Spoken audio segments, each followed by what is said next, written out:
নমস্কার, আপনারা দেখছেন সোনারবঙ্গ নিউজ আর আমি আপনাদের সঙ্গে রয়েছি প্রবন্ধ। আপনাদেরকে যেমনটা আমি কথা দিয়েছিলাম যে আমরা আপনাদের জন্য নতুন কর্মসূচি কিছু নিয়ে আসছি, কিছু নতুন অনুষ্ঠান, ঠিক সেই প্রোগ্রামেরই আজকে সূচনা হতে চলেছে। আজকে আমাদের যে প্রোগ্রাম অনুষ্ঠানের সূচনা হচ্ছে সেটা হচ্ছে লোকসঙ্গীত, বাউল গান, এই বিষয়ে আজকে আমাদের প্রোগ্রাম। তো প্রথমেই থাকবে পরিচয়। যিনি এখানে লোকসঙ্গীত গান গাইবেন তিনি এসেছেন, তার সাথে প্রথমে আপনাদের আলাপ করিয়ে দেব এবং একটার পর একটা লোকসঙ্গীত শিল্পীর যে কিরকম জীবন, তারা কিরকম ভাবে তাদের জীবিকা পালন করেন, পাশাপাশি এই গল্পের মধ্যে কিছু গান আপনাদের তিনি শোনাবেন এবং নানা গল্প আড্ডা এই অনুষ্ঠানে কিন্তু হবে। তো আজকের এই অনুষ্ঠানটা এখানেই শুরু হচ্ছে। প্রথমেই আপনাদের সাথে পরিচয় করিয়ে দিই। আমার সঙ্গে রয়েছেন একজন বিশিষ্ট লোকসঙ্গীত শিল্পী। আপনার নাম? আমার নাম কিশোর মাঝি। আমি এই মুর্শিদাবাদ জেলা জঙ্গিপুর মহকুমার অন্তর্গত আমাদের সুতি থানার আদর্শ গ্রাম বংশবাটি, সেই বংশবাটি গ্রামে আমি থাকি। আমি গান বাজনা সারা বাংলায় করে বেড়াই। তা আজকে এই সোনারবঙ্গ নিউজকে অসংখ্য অসংখ্য ধন্যবাদ, কারণ আমার মতো গ্রামের শিল্পীকে তারা তুলে এনে আজকে এখানে গান গাইবার একটা সুযোগ করে দিয়েছেন। এই জন্য আমি কৃতজ্ঞ থাকবো। অসংখ্য ধন্যবাদ আপনাকে। কারণ আজকের দিনে আপনাদেরকে যেমনটা বললাম যে আজকের দিনে যেভাবে বিলুপ্ত হয়ে যাচ্ছে এই লোকসঙ্গীত, বাউল গান, এগুলো আমরা একটা সময় আমাদের দিদা ঠাকুমাদের কাছ থেকে এই সব কিছু আমরা শুনেছি যে লোকসঙ্গীত কিরকম, বাউল গানটা কিরকম। এই বর্তমান যুগে এখনকার জেনারেশনের যে ছেলেপিলেরা আছে তারা কিন্তু এই জিনিসটাকে মিস করছে বা এই জিনিসটাকে হয়তো বুঝতেই পারলো না এই লোকসঙ্গীতটা আসলে কি, বাউল গানটা আসলে কি। তো অবশ্যই তাদের বর্তমান যুগে এসে আপনারা প্রায় বিলুপ্ত হতে চলেছেন। তো এই জায়গায় দাঁড়িয়ে মানে কি বলবেন যে আপনারা কেন পিছিয়ে যাচ্ছেন বর্তমানের যুগ থেকে? আমি সর্বপ্রথমে তাই বলতে চাই যে আমাদের আজকে বাউল এই লোকসঙ্গীত আস্তে আস্তে বিলুপ্ত হতে কারণটা হচ্ছে বর্তমান যুগটা আধুনিক যুগ হয়ে গেছে। আমাদের অ্যাকচুয়ালি বাউল গানের যন্ত্র হচ্ছে একতারা, দোতারা, আরবাসি, হারমোনিয়াম, তবলা। বর্তমানে আমাদের যদি একটা প্রোগ্রাম কোথাও বাইনা হয় সেখানে আগেই বলছে আপনার লেডিস আছে, প্যাড আছে, আপনার রোল্যান্ড আছে, মানে আধুনিক যন্ত্রগুলো সর্বপ্রথমে চাইছে। তার জন্য এখন বর্তমান যুগে আস্তে আস্তে আমাদের বাউলটা ঠিক বিলুপ্তর দিকে এগিয়ে গেছে। তার মানে অ্যাকচুয়ালি আপনাদের বিলুপ্ত হওয়ার পেছনে যে নতুন অত্যাধুনিক যে পদ্ধতি, বক্স, গান বাজনা, এগুলোকে দায়ী করতে। আর অ্যাকচুয়ালি এই যে আপনি যেভাবে মানে এই সময় টিকে রয়েছেন, মানে এখনো এই লোকসঙ্গীতের প্রতি ভালোবাসা, বাউল গানের প্রতি ভালোবাসা আছে বলে হয়তো আপনি আজকে এই জায়গায় আছেন। কিন্তু আপনার কখনো মনে হয় না যে না এগুলো বন্ধ করে দিই, এখন এগুলো হচ্ছে না, যুগ এটা পরিবর্তন চাইছে, এগুলো আপনার কখনো মনে হয়নি বিষয়টা? না, এটা আমার কখনো মনে হয়নি। তার কারণ হচ্ছে আমি যখন আমার 4 বছর বয়স, ঠিক সেই সময় আমি এই গান জগতে এসেছিলাম। তো আমি প্রথমে মনসা মঙ্গল গান করতাম। সেই মনসা মঙ্গল কীর্তনের মাধ্যমে আমি মনোরঞ্জন করতাম দশের। আস্তে আস্তে আমার গুরুদেবের আশীর্বাদ মাথায় নিয়ে আমার গুরুদেব তিনি আমাদের মুর্শিদাবাদের গর্ব ছিলেন, সুরের রাজা শিব শঙ্কর সরকার, যার বাড়ি আমাদের আলমপুরে ছিল। তো তিনার চরণে প্রণাম করে আজকে আমি সারা বাংলা ঘুরে বেড়াই। তো লোকগীতি গান, বাউল গান, আমি এক জায়গায় আছি কি আমি নিজে গান রচনা করি, নিজে গান গাই। আর ধন্যবাদ জানাই আমার পশ্চিমবঙ্গ সরকারকে, কারণ এই পশ্চিমবঙ্গ সরকার যে বাউল লোকগীতি শিল্পীরা একেবারে বিলুপ্ত মানে পড়ে গেছে, তাদেরকে একটু জাগিয়ে তোলার জন্য আমাদের যে একটা লোক প্রসার প্রকল্প আছে, সেই প্রকল্পে আমি নথিভুক্ত হয়েছি। আর যিনি আমার ভাগ্য দেবতা আছে, আজকে মনসা মঙ্গল কীর্তন গান করতে করতে আমি বংশবাটি গ্রামে থাকতাম, তো সেইখানে আমার এক ভাগ্য দেবতা আমার জীবনে আসলেন দেবদূত হয়ে। তিনার নাম হচ্ছে ডক্টর আশিস রয়। তিনি বম্বে শহরে থাকেন। তো তিনি আমার গ্রামে চায়ের দোকানে গান শোনার পরে আনন্দ পাই। তারপরে আমাকে বলে, তুমি কি বেতারে গান করবে? আমি বললাম, স্যার আমি তো বেতারে গান করি না, আমি লোকাল গ্রামে গঞ্জে গান করি। তো বলে, না, তোমাকে বেতারে গান করতে হবে, তুমি কলকাতা চলে যাও। তা আমি কলকাতা যাব না, আমার মনসা মঙ্গল গান চলছিল। বলে, তাহলে তুমি বোলপুর যাও, শিলিগুড়ি যাও। আমি কোথাও যখন রাজি না হলাম, ঠিক সেই সময় তিনি আমাকে বহরমপুর FM এ আমাদের সংবাদদাতা হাতিমুল ইসলামকে ফোন করলেন কি আমি গ্রাম থেকে একজন শিল্পী পাঠাবো, তার গানটা রেকর্ড করো। সেখানে গান রেকর্ড করলাম, আমার গান বেতারে বাজতো। তো আস্তে আস্তে এইভাবে আমার চলে যায়, এইভাবে আমি গান বাজনা করি। তাহলে এবার কিশোর বাবুর কাছে আমার একটা অনুরোধ, আমাদের শ্রোতাদের একটা এই একটার একটা সঙ্গীত বা একটা বাজনার যে একটা সুর একটা আপনি শোনান। অসংখ্য ধন্যবাদ সোনার বঙ্গ নিউজকে। তো আজকে আমি যে গানটা সর্বপ্রথমে আপনাদের চরণে নিবেদন করব, সেটা হচ্ছে আমাদের অনাদি আদি শ্রীকৃষ্ণ ভগবান। সেইখানে দাঁড়িয়ে আমার গান।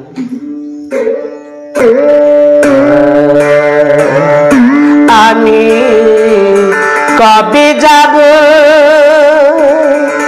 বিষয় ছেড়ে এই মধুর বৃন্দাবন,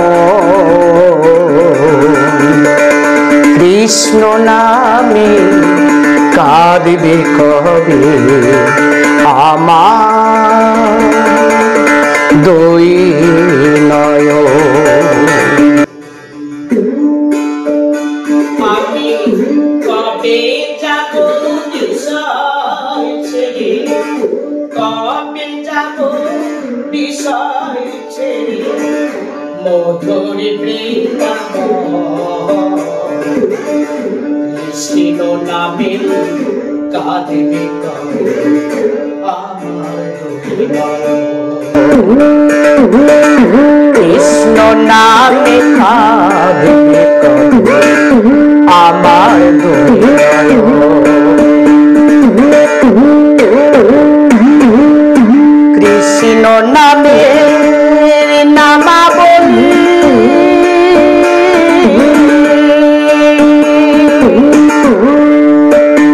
আমি পড়ব কবে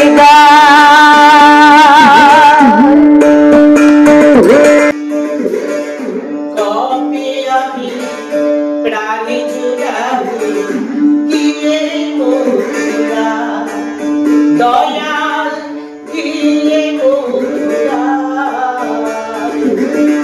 কৃষ্ণ আমার জীবন মরণ, কৃষ্ণ আমার জীবন মরণ, কবে পাব কৃষ্ণ দর্শন,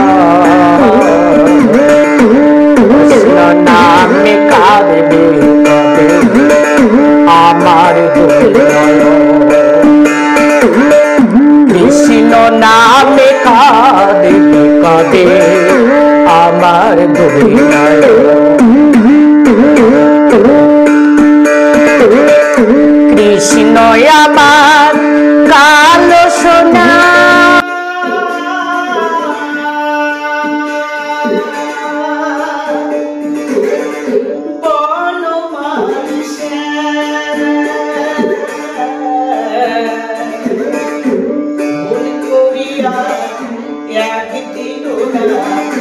লইলাম কৃষ্ণা দয়া লইলাম কৃষ্ণা। কৃষ্ণ নামে শেষে সম্বল, কৃষ্ণ নামে পারের সম্বল, কবে পাব কৃষ্ণ দর্শন। কৃষ্ণ নামে কাঁদিবে কবে আমার দুই নয়ন। কবে যাব বিষয় ছেড়ে, কবে যাব বিষয় ছেড়ে মধুরী বৃন্দাবন, কৃষ্ণ নামে কাঁদিবে আমার দুই নয়ন। কৃষ্ণ নামে কাঁদিবে কবে আমার দুই নয়ন।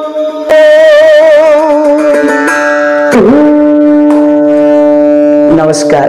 তাহলে আপনাদেরকে শোনাতে পারলাম। শ্রোতারা আপনারা যেটার জন্য অপেক্ষা করেছিলেন, যে গানের জন্য, সেই গান আপনাদের শোনালাম। গানের লাইনটা সত্যি অসাধারণ। কিশোর বাবু, নামে কাঁদবে কবে আমার দু নয়ন, ঠিক এই যে লাইনটা, এই লাইনটা সত্যি খুব অসাধারণ। ধন্যবাদ কিশোর বাবু আমাদের শ্রোতাদেরকে এত সুন্দর একটা গান শোনানোর জন্য। কিশোর বাবু, এবার একটু গল্প করা যাক। ছোটবেলাটা কোথায় কেটেছে, কেমন ভাবে আপনি বড় হয়েছেন? ছোটবেলাটা অ্যাকচুয়ালি আমি চাষি ঘরের ছেলে। আমাদের জমি জায়গা মানে পরের জমি জায়গা কাজ করতাম। ছোটবেলাটায় আমি যখন 4 বছর বয়সে, তখন আমি মনসা মঙ্গল কীর্তন গানে যোগ দিলাম। আমার প্রথম গুরু যিনি পঞ্চানন সরকার, সেখানে। তারপরে আমার মায়ের মাসি তিনি বললেন, গান বাজনায় ভালো নাম করলে, মানুষের মন জয় করতে গেলে তোমাকে স্কুলে লেখাপড়া করতে হবে। তারপরে আমি প্রাইমারিতে ভর্তি হলাম, সেইখানে লেখাপড়া করতাম, আসলে গান বাজনা আমি চালিয়ে যেতাম।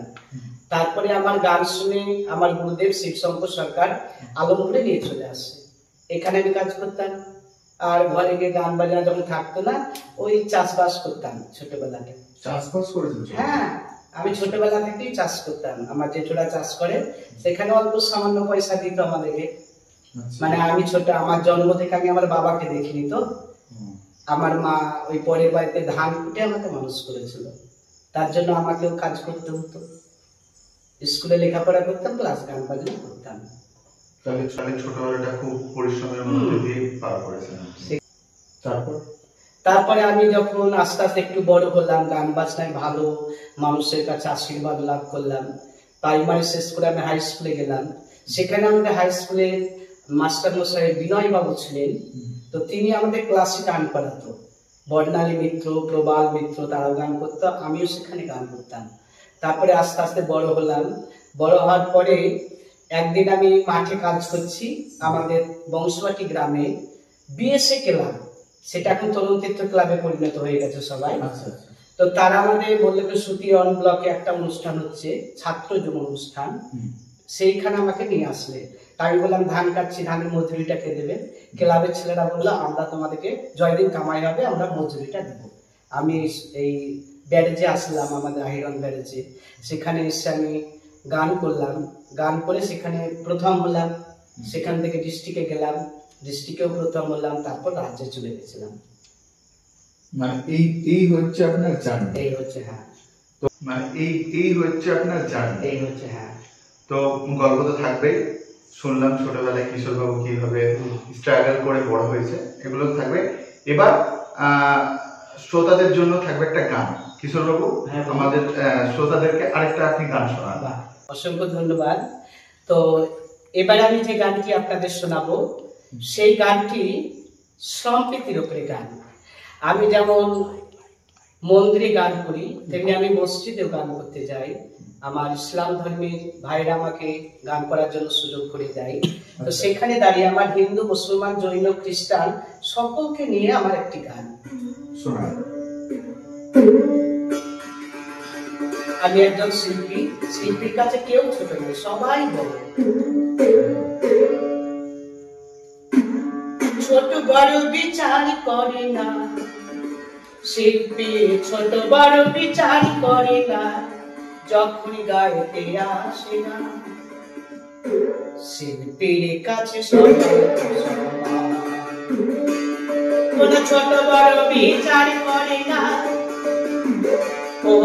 ছোট বড় বিচার করে না, যখন গাইতে আসে গান শিল্পীর কাছে সবাই সমান।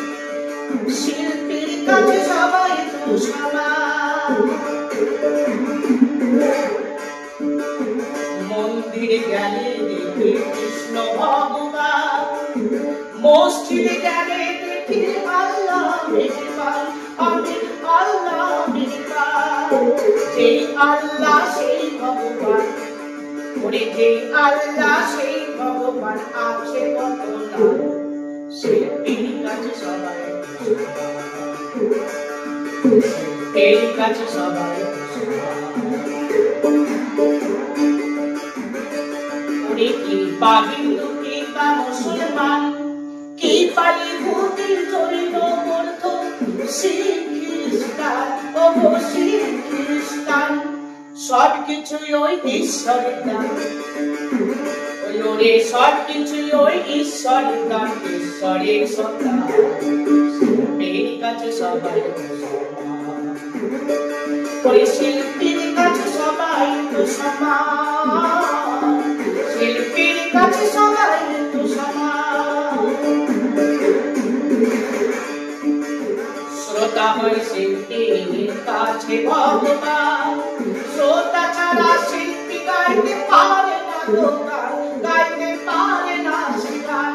বাউল দিন কিশোরের এই নিবেদন, ও বাউল দিন কিশোরের এই নিবেদন, শ্রোতাদের চরণে প্রণাম, শিল্পীর কাছে সবাই সমান। কোন ছোট বড় বিচার করে না, শিল্পী ছোট বড় বিচার করে না, ও যখন গাইতে আসে গান, শিল্পীর কাছে সবাই সমান, শিল্পীর কাছে সবাই সমান, শিল্পীর কাছে সবাই তো সমান। ধন্যবাদ আপনাকে কিশোর বাবু, একটা এত সুন্দর সম্প্রীতির গান আপনি গাইলেন। আমাদের শ্রোতারা অবশ্যই খুশি হবে যে আজকের দিনে দাঁড়িয়ে এটা খুব গুরুত্বপূর্ণ জিনিস, আপনার বাউল গানের মধ্যে দিয়ে এই সম্প্রীতির একটা বার্তা আপনি পৌঁছে দিলেন শ্রোতাদের মধ্যে। খুব সুন্দর একটা গান যে শিল্পীর কাছে সবাই সমান, সব ধর্মের মানুষই একজন শিল্পীর কাছে সমান হয়। সত্যি খুব ভালো লাগলো। এবার একটু গল্প করা যাক। আপনি যেমনটা বললেন, আপনার ছোটবেলার গল্পটা আমাকে বললেন যে খুব কষ্টের মধ্যে দিয়ে আপনি বড় হয়েছেন। আপনি জন্মের পরে আপনার বাবাকে দেখেননি, মানে জন্মের আগে আপনার বাবাকে হারিয়েছেন। এরকম একটা স্ট্রাগলের জীবন, সেটাতে আপনি এগিয়ে এসে আজকে এই জায়গাতে দাঁড়িয়ে রয়েছেন। আপনার কাছে প্রশ্ন থাকবে আমার এটা যে আজকের দিনে কিভাবে আপনার সংসার চলে? আজকে দিনে আমার কিভাবে সংসার চলে? দেখুন, আমি গান বাজনা করি, পাবলিক মঞ্চে গান বাজনা করি, আমি সরকারি মঞ্চে গান বাজনা করে থাকি। আর গান বাজনা করতে পারি এই কারণে আমি নিজে গান লিখতে পারি আর গাইতে পারি, তার জন্য আমার প্রোগ্রামটা বেশি হয়। আর আমার চাষ জমি অল্প জমি আছে নিজের মতো, সেখানে আমি চাষ করি, ধান লাগাই, ধান কাটি, ধান পুঁতি, সবকিছু আমি কাজ করতে পারি। আবার পরে কোনোদিন কাজ নেই, গান বাজনা নেই, এই বর্ষাকালে পরে মানে এবার ওই ধান করতে আমি যাই। ধান লাগাতেও যান? মানে গান বাজনার পাশাপাশি ধানও লাগানো? ধান করতে পরে লেবার কাটতে যায়। লেবার কাটতে যায়। এগুলো করে আপনার কোন রকমের সংসারটা চলে, কোন রকম কোন রকম বুঝতে পারছেন? তাহলে আপনারা বুঝতে পারছেন যে কিশোর বাবুর জীবনটা কেমন, যে তিনি বাউল গান করেন। এই যে লোকসঙ্গীতের এত চর্চা, এত কিছু কথা হয়, তিনি বাউল গান করেন, হ্যাঁ, কিন্তু আপনারা দেখুন আজকের দিনে লোকসঙ্গীতকে তিনি কতটা ভালোবাসেন। তার জন্য এই বাউল গানটাকে তিনি টিকিয়ে রেখেছেন, ভালোবাসেন বলে। কারণ একটা সময় আসে যে যখন জমিতে ধান লাগানো হয়, তখন শ্রমিকের হয়ে তিনি কিন্তু যান এবং ধান লাগান। সত্যি কথা বলতে গেলে, তার কথা শুনতে গেলে সত্যি খুব কষ্ট হচ্ছে। কারণ একজন এত প্রতিভাশীল একজন মানুষ, এত সুন্দর বাজনা বাজাচ্ছেন এবং গান করছেন, সেই মানুষটাকে এই কাজ করতে হয়, সত্যি খুব কষ্ট হচ্ছে। তো আপনাদেরকেও বলবো যে আজকে এইটা নিয়ে আপনাদের ভাবতে হবে এবং লোকসঙ্গীতটাকে নিয়ে আপনাদেরকে এগিয়ে যেতে হবে। লোকসঙ্গীতটা আপনাদের শুনতে হবে, তাই তো নাকি? ঠিক ঠিক। লোকসঙ্গীতটা মানুষের কেন হারিয়ে যাচ্ছে আপনাদেরকে ভাবতে হবে। লোকসঙ্গীতের কথাগুলো এত সুন্দর, এতটা ভালো, কখনো যদি আপনি লোকসঙ্গীত গুলো শোনেন সত্যি আপনার খুব ভালো লাগবে। তো যাই হোক, গল্প আড্ডা এগুলো তো চলছে, মাঝে মাঝে আমাদের গানটাও তো শুনতে হবে। এবার কিশোর বাবুর কাছে অনুরোধ থাকবে আরেকটা গান আমাদের শোনাতে চলো। এবার আমি গানটা করব। আপনি যেটা বললেন তো কষ্টের সঙ্গে আমার জীবনটা কাটে। আর এই যে আমাদের বৃহৎ যে থাকা যে বৃহৎ বসত বাড়িটা সেটা মানে ছাদ নেই মানে না, পশ্চিমবঙ্গ সরকারি একজন শিল্পী আমাকে বিভিন্ন চ্যানেলে আমার মানপত্র দিয়েছে, আমাকে জঙ্গি শিল্প সাহিত্য মানপত্র পেয়েছি। তারপরে নেতা সকলের আমার খুবই ভালো লাগছে।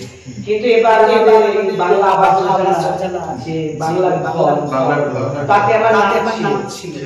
তো সেইখানে নাম ছিল, আমি ঘরটা পাওয়ার আনন্দ ছিলাম। তো যখন জবানি হলো তখন দেখা গেল কি আমার পাশে আমার ছেলে কোন রকম আমার ছেলে বউরা বিয়ে হয়েছে, তারা পৃথক থাকে, তারা একটা বন্ধন নিয়ে বাড়ি করেছে, আমার জায়গাতেই বাড়ি করেছে।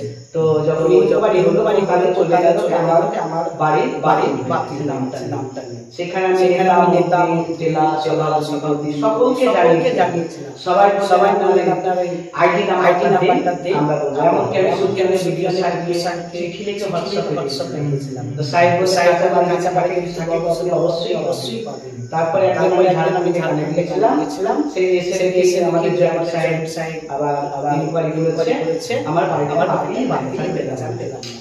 তো সেইখানে দাঁড়িয়ে আমার শিল্পী জীবন। আপনি যদি আমাকে প্রশ্ন করেন তাহলে আমি পশ্চিমবঙ্গে এমন জেলা নেই পাহাড় থেকে সাগর, আমি সমস্ত জায়গাতেই গান করি। আর ভারতবর্ষের রাজ্যে আমি মুম্বাই শহরে গান করি। আমি বাংলাদেশ। আপনি যে রাজ্য সরকারের কথা বলেন, রাজ্য সরকারের প্রোগ্রামগুলো আপনি করেন? হ্যাঁ, প্রোগ্রামগুলো আমাদের ডিস্ট্রিক্ট সেখান থেকে আমি পাই, আমাদের নবান্ন সেখান থেকে আমি প্রোগ্রাম পাই, আর জঙ্গিপুরে প্রোগ্রাম আমি ভালো পাই। কিন্তু আগে প্রোগ্রাম হয় না তো। এখন যে কোনো অনুষ্ঠানে আদিবাসীদের শিল্পীদের নিচ্ছে না, তাদের টুকটাক চলে। তো শিল্পী জীবনে আমার গান কিভাবে শুনুন। আমি নেতা সকলের সঙ্গে আমার ভালো সম্পর্ক আছে, বড় আর্টিস্টদের সঙ্গে আমি গান করেছি। তো আজকে আমি কোন জায়গায় চলুন আমার স্বরচিত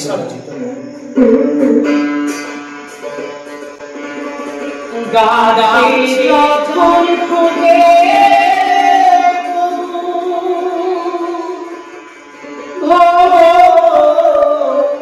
ভ্রমরে কত আসে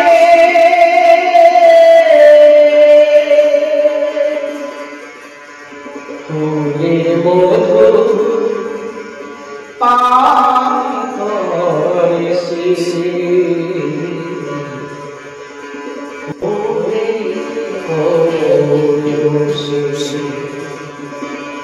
ফুলের মধু শেষ হয়ে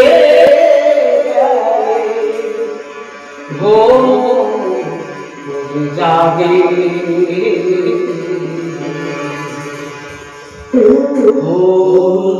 কে তো সবাই গাড়া চঞ্চলে ফোটে ভ্রমই করাসি ফুলের মধু পান করেছে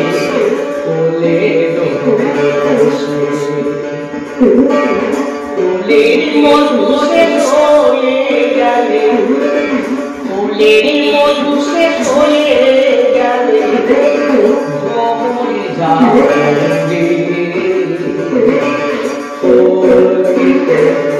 সবাই ভালোবাসে।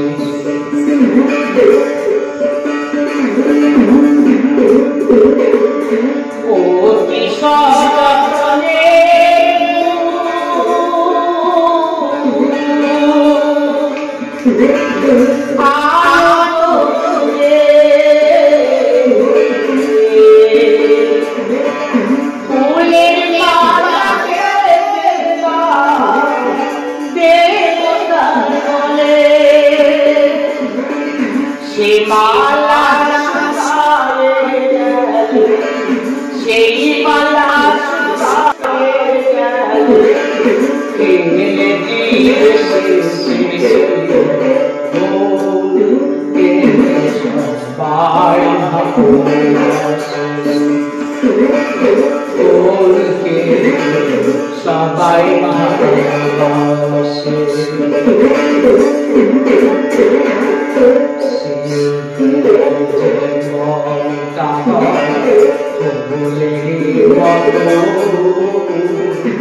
শিল্পী জীবনে শিল্পী যখন গান গাইতে পারে তখন মানুষ তাকে সম্মান করে, শিল্পী যখন গান গাইতে পারে না কেউ তাকে তা আমি কিশোরবাবু সেটাই ভাবছি শেষে আমার কি হবে যখন আমি গান আর গান গাইতে পারে বলা করে তাহলে শুনলাম কিশোরবাবুর জীবন সংগ্রামের কথা। তিনি নিজের মুখে আপনাকে বললেন যে কিভাবে তাদের জীবিকা নির্বাহ হয়, কিরকম ভাবে তারা আগামী দিনে এগিয়ে যাচ্ছেন।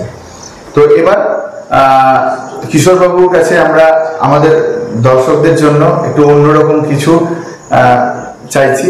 এই গানেরই মাধ্যম দিয়ে কিছু নতুন কিছু গান আমরা চাইছি কিশোরবাবুর কাছে।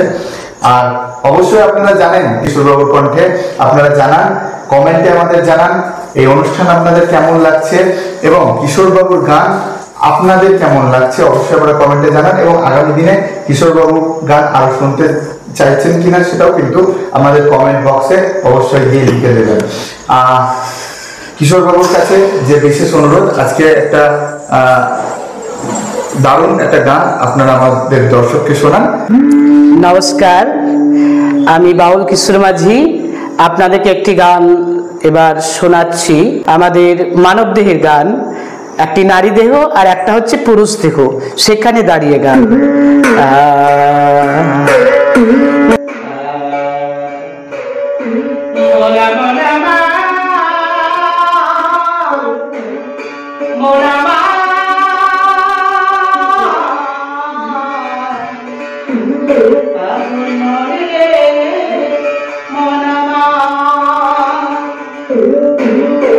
দাদা প্রথমে আমি গেলাম আমি যখন কলকাতা শহরে ওই হাওড়ার ব্রিজ দেখে আমার মাথা যায় ঘুরে, হাওড়া ব্রিজ দেখে আমার মাথা যায়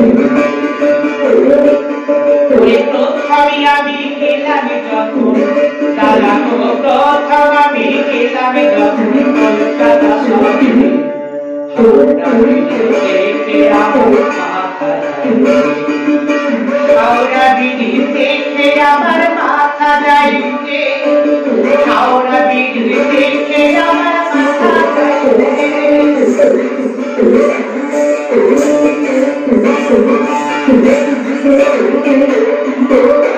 ওই ব্রিজের তৈরি মায়া, ওই আছে মধ্যে আছে ফাঁকের মধ্যে গঙ্গার জল বইছে বারবার, ওই ব্রিজের তৈরি মায়া মধ্যে আছে আরে ফাঁকের মধ্যে গঙ্গার জল বইছে বারবার, ওই পিছনে ঘাটে নেমে কত, ওই পিছনে ঘাটে নেমে কত রাস্তার উপরে, হাওড়া ব্রিজ দেখে আমার ওই হাওড়া ব্রিজ দেখে আমার মাথা যায় ঘুরে, হাওড়া ব্রিজ দেখে আমার মাথা যায় ঘুরে।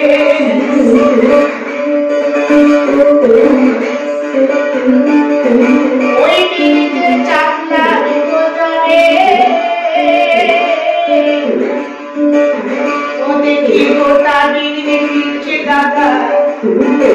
মনে হয় এখনই পড়ে যাবে, আমি ওই ব্রিজে চাপলার গোলাবে, দেখি গোটা ব্রিজে দাদা মনে হয় এখনই পড়ে যাবে, আবার দুহাত দিয়ে ধরি, ওই আমি দুহাত দিয়ে ধরি, পাগল আমি কোন রকম করে, হাওড়া ব্রিজ দেখে আবার মাথা যায়, ওই হাওড়া ব্রিজ দেখে আবার মাথা যায় ঘুরে, হাওড়া ব্রিজ দেখে আবার মাথা যায় ঘুরে।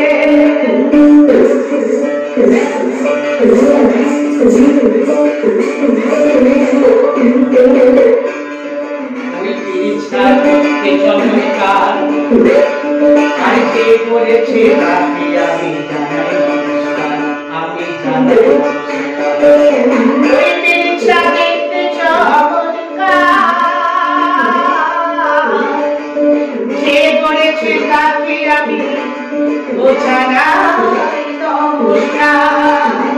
যত বাউল বলি ওই রকম পাগলি বলে দেখতে বলি, দাদা বলে দেখে কি করে, হাওড়া ব্রিজ দেখে আমার মাথা যায়, ওই হাওড়া ব্রিজ দেখে আমার মাথা যায়, আমি প্রথম যেদিন গেলাম দাদা, দাদা প্রথম আমি গেলাম যেদিন কলকাতা শহরে, হাওড়া ব্রিজ দেখে আমার মাথা যায়, ওই হাওড়া ব্রিজ দেখে আমার মাথা যায় ঘুরে, হাওড়া ব্রিজ দেখে আমার যায় ঘুরে। জয় গুরু, জয় গুরু।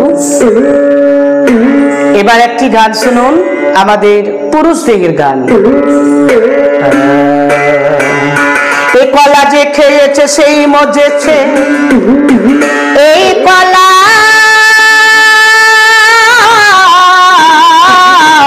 এই কলা, এ কলা যে খেয়েছে সেই মজেছে, লেগেছে মনে প্রেমের দোলা, আয় আয় আয় কে খাবি ভাই এই গাছের কলা, আয় আয় কে খাবি ভাই এই গাছের কলা, আয় আয় আয় কে খাবি ভাই ওই গাছের কলা।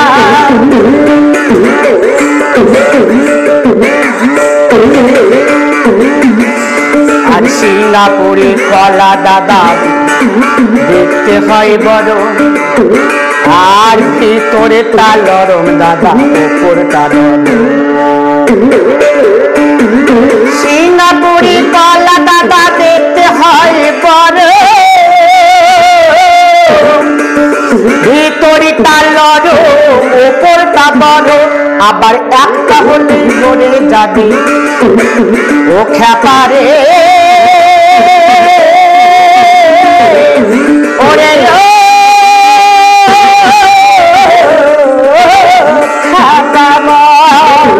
ও তোমার একটা হলেই ভরে যাবে, ও তোমার একটা হলেই ভরে যাবে এই পেটের গোলা।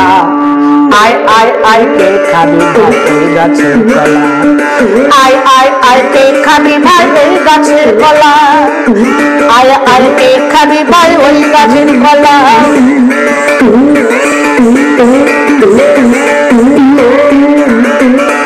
আর চিনি কলা হইব দাদা সাইজ তার ছোট, আর ছোট কলা তা কিনতে গেলে বাজারে চাহিদা কত। চিনি কলা হয় রে খাপা সাইজ তার ছোট, আরে ছোট কলা তার এই বাজারে চাহিদা কত। ওই চিনে কলা কিনতে হলে তোমাকে, চিনে কলা কিনতে হলে টাকা করে লাগবে গো মেলা।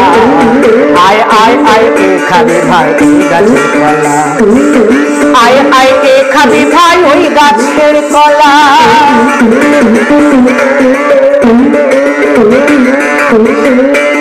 আর ওই কলাতে আছে কি মধু, আর জানতে পারবে যার ঘরে আছে গো বধূ। খাবারে ওই কলাতে আছে কি মধু, জানতে পারবে যার ঘরে আছে গো বধূ। বাউল কিশোর বলে কলা বলে ও খাবারে, ওরে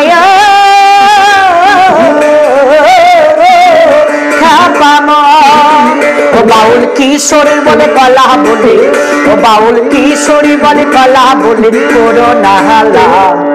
আয় আয় আয় কে খাবি ভাই ওই গাছের কলা, আয় আয় আয় কে খাবি ভাই ওই গাছের কলা। কলা যে খেয়েছে সেই মজেছে, ও কলা যে খেয়েছে সেই মজেছে, লেগেছে মনে দোলা। আয় আয় আয় কে খাবি ভাই ওই গাছের কলা, আয় আয় আয় কে খাবি ভাই এই গাছের কলা। নমস্কার। ধন্যবাদ কিশোর বাবু, আমাদের চ্যানেলে আপনাকে আসার জন্য অশেষ অশেষ ধন্যবাদ। এত সুন্দর গান আমাদের শ্রোতাদেরকে শোনানোর জন্য আপনাকে অশেষ ধন্যবাদ। আপনাদেরকে অসংখ্য ধন্যবাদ। আর আমি শ্রোতাদের উদ্দেশ্যে বলতে চাই কি আজকে আমি সোনার বঙ্গ নিউজে এই চ্যানেলে এসেছি গান গাইতে। তো সত্যিই যদি আমার গান ভালো লেগে থাকে, আমাকে ভালোবেসে থাকেন, তাহলে কমেন্টে জানাবেন, লাইক শেয়ারগুলো করবেন বন্ধুদের, যেন আগামী দিনে আবার আমি এই চ্যানেলে আসতে পারি।